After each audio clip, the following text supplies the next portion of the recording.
முதலமைச்சர் எதுவும் பேச மாட்டேங்கிறார். To remain silent in the face of evil is itself evil. எதுக்குடா அவனை தொட்ட?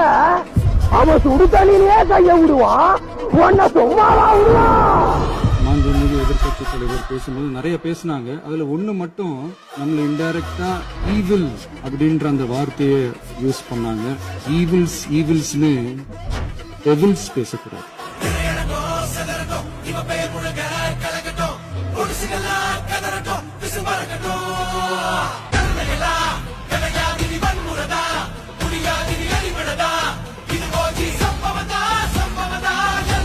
சொல்றேன், மக்கள் பணத்துல இருந்து ஒரு பைசா கூட தொடமாட்டோம், தொடவும் விடமாட்டோம், தொட்டா விடமாட்டோம், இதுக்கு முன்னாடி தொட்டவங்களையும் விடமாட்டோம். 5 நிமிஷம் பேசுனதுக்கே கொலை புரிந்தாட்டம் இருக்கு.